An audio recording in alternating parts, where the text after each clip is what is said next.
Hi ಎಲ್ಲರಿಗೂ ನಮಸ್ಕಾರ. ನನ್ನ ಯೂಟ್ಯೂಬ್ ಚಾನಲ್ಗೆ ಸ್ವಾಗತ ಸುಸ್ವಾಗತ. ನಾನಿವತ್ತು ಮಾಡ್ತಾಯಿದ್ದೀನಿ ಫ್ರೆಂಚ್ ಫ್ರೈಸ್. ತುಂಬ ಚೆನ್ನಾಗಾಗತ್ತೆ, ಮನೆಯಲ್ಲೇ ನಾವು ಮಾಡ್ಕೋಬೇಕು, ಬಹಳ ಅದ್ಭುತವಾಗತ್ತೆ. ಆಲೂವನ್ನು ನೋಡಿ ಉದ್ದವಾಗಿ ಈ ಟೈಪಲ್ಲಿ ಕಟ್ ಮಾಡ್ಕೋಬೇಕು. ಹಾಗೆ ಇಲ್ಲಿ ನೀರು ತೊಗೊಂಡಿದ್ದೇನೆ, ಸ್ವಲ್ಪ ನೀರಿಗೆ ಹಾಕ್ತೇನೆ ಇದನ್ನು. ಹಾಗೆ ಒಂದು ಸ್ವಲ್ಪ ಹೊತ್ತು, ಒಂದು 5 ನಿಮಿಷಗಳ ಕಾಲ ನಾನು ಇದನ್ನು ಬಾಯ್ಲ್ ಮಾಡ್ಕೊತೇನೆ. ಜಾಸ್ತಿ ಬೇಯಿಸ್ಕೋಬಾರ್ದು, ಸ್ವಲ್ಪ ಬೇಯಿಸ್ಕೋಬೇಕು. ಹಾಗೆ ಇಲ್ಲಿ ಚಾಟ್ ಮಸಾಲ ತೊಗೊಂಡಿದ್ದೇನೆ, ಮತ್ತು ಜೀರಾ ಪೌಡ್ರ್ ತೊಗೊಂಡಿದ್ದೇನೆ, ಮತ್ತು ರೆಡ್ ಚಿಲ್ಲಿ ಪೌಡ್ರು, ಹಾಗೆ ರುಚಿಗೆ ತಕ್ಕಷ್ಟು ಉಪ್ಪು, ಕಾರ್ನ್ಫ್ಲೋರ್ ಕೂಡ ತಗೊಂಡಿದ್ದೇನೆ. ಮಾಡುವುದನ್ನು ನೋಡೋಣ. ಸಂಜೆ ಟೈಮಿಗೆ ಟೀ ಕಾಫಿ ಜೊತೆ ತುಂಬಾ ಚೆನ್ನಾಗಾಗತ್ತೆ. ಮಕ್ಕಳಿಗೂ ಕೂಡ ಕೊಡಬಹುದು, ನಾವು ಮನೆಯಲ್ಲೇ ಮಾಡ್ಕೋಬಹುದು ಈಸಿಯಾಗಿ. ಸ್ವಲ್ಪ ಬಾಯ್ಲ್ ಆಗಬೇಕು, ಇದು ಜಾಸ್ತಿ ಬಾಯ್ಲ್ ಆಗಬಾರ್ದು.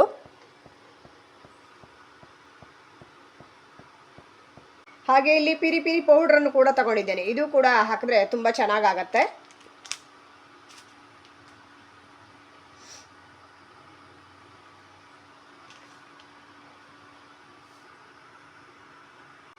ಕಾರ್ನ್ಫ್ಲೋರ್ ಹಾಕಿ ಈಗ ಅದನ್ನು ಸರಿಯಾಗಿ ಮಿಕ್ಸ್ ಮಾಡ್ಕೋಬೇಕು.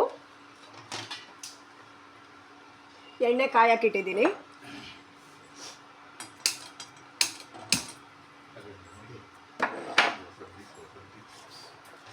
ಸರಿಯಾಗಿ ಮಿಕ್ಸ್ ಮಾಡ್ಕೋಬೇಕು. ಹಾಫ್ ಬಾಯ್ಲ್ ಮಾಡ್ಕೊಂಡಿದ್ದೀನಿ ಇದನ್ನು ನಾನು.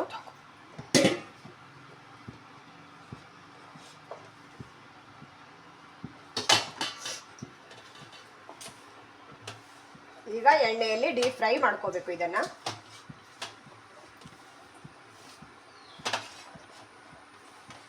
ಎಣ್ಣೆ ಕಾಯಿಲಿ. ಎಣ್ಣೆ ಕಾದಿದೆ, ಈಗ ಹಾಕೋಣ.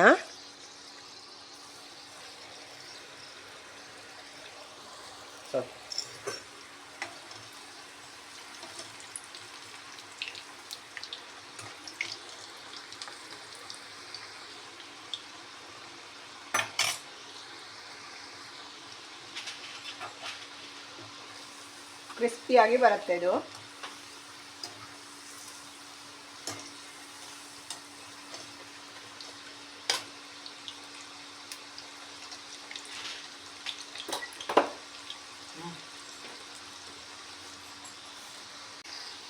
ತುಂಬ ಚೆನ್ನಾಗಾಗತ್ತೆ. ಈ ಮಳೆಗಾಲದಲ್ಲಿ ಮಕ್ಕಳಿಗೆ ಸಂಜೆ ಟೈಮಿಗೆ ಇದನ್ನು ಮಾಡಿಕೊಡ್ಬಹುದು. ಎಷ್ಟು ಗರಿ ಗರಿ ಆಗಿದೆ ನೋಡಿ.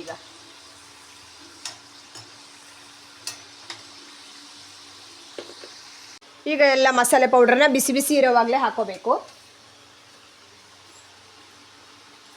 ಉಪ್ಪು ಮತ್ತು ಚಾಟ್ ಮಸಾಲ, ಜೀರಾ ಪೌಡ್ರು, ಮತ್ತು ಪಿರಿ ಪಿರಿ ಪೌಡ್ರು, ಖಾರ ಪುಡಿ ಎಲ್ಲ ಹಾಕಿ ಕರೆಕ್ಟಾಗಿ ಮಿಕ್ಸ್ ಮಾಡ್ಕೋಬೇಕು.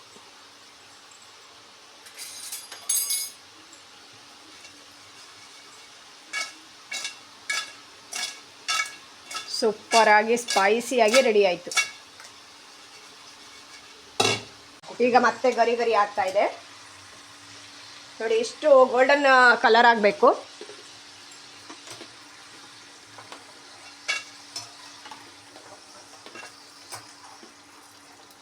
ಬಿಸಿ ಬಿಸಿ ಇರೋವಾಗಲೇ ಖಾರ ಪುಡಿ ಎಲ್ಲ ಹಾಕೋಬೇಕು.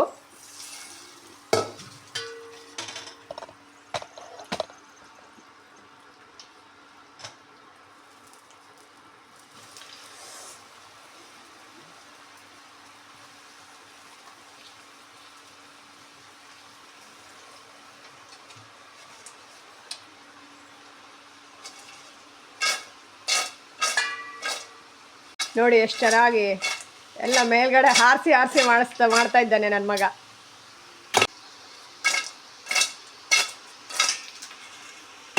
ಫ್ರೆಂಚ್ ಫ್ರೈಸ್ ಇಷ್ಟ ಆದರೆ ಎಲ್ಲರೂ ಲೈಕ್ ಮಾಡಿ, ಶೇರ್ ಮಾಡಿ, ಸಬ್ಸ್ಕ್ರೈಬ್ ಮಾಡಿ. Thank you so much. ಹಾಗೆ ನೀವು ಕೂಡ ಮನೆಯಲ್ಲಿ ಟ್ರೈ ಮಾಡಿ.